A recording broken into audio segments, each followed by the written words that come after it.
ಎಲ್ಲ ಮಾಧ್ಯಮ ಮಿತ್ರರಿಗೆ ಸ್ವಾಗತವನ್ನು ಬಯಸುತ್ತಾ ಈ ದಿನ ನಾಡಪ್ರಭು ಕೆಂಪೇಗೌಡರ 515ನೇ ಜಯಂತಿಯ ಶುಭಾಶಯಗಳನ್ನು ಕರ್ನಾಡಿನ ಎಲ್ಲ ಜನತೆಗೆ ಅವರ ಜಯಂತ್ಯೋತ್ಸವ ಶುಭಾಶಯಗಳನ್ನು ತಿಳಿಸುತ್ತಾ, ಕೆಂಪೇಗೌಡರು ಒಂದು ಜಾತಿಗೆ ಸೀಮಿತವಲ್ಲ. ಅವರು ಕಟ್ಟಿರುವಂಥ ನಾಡು, ಅವರು ಹಾಕಿರುವಂಥ ಬೆಂಗಳೂರಿನ ಅಡಿಗಲ್ಲು ಇವತ್ತು ಪ್ರಪಂಚ ಪ್ರಸಿದ್ಧಿಯಾಗಿದೆ. ಬೆಂಗಳೂರು, ಆ ಬೆಂಗಳೂರಿನಲ್ಲಿ ಲಕ್ಷಾಂತರ ಕೋಟ್ಯಾಂತರ ಜನರು ಸಹಬಾಳ್ವಿಕೆಯಿಂದ ಸಮಂಜಸವಾಗಿ ಜೀವನವನ್ನು ಸಾಗಿಸಿರುತ್ತಾರೆ.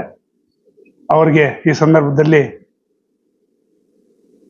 ನಾಡಿನ ಜನರಿಗೆಲ್ಲ ಒಳ್ಳೆಯದಾಗಲಿ, ಒಳ್ಳೆಯ ಬೆಳೆಯಾಗಿ ಮಳೆಯಾಗಿ ಸುಖ ಶಾಂತಿಯಿಂದ ಬಾಳಲಿ ಅಂತ ಹೇಳುತ್ತಾ, ಒಕ್ಕಲಿಗರಂದರೆ ಈ ದೇಶವನ್ನು ಕಾಪಾಡ ಒಂದು ಸೇವಾ ಮನೋಭಾವ ಇರುವರು ರೈತ ನಾಯಕರು.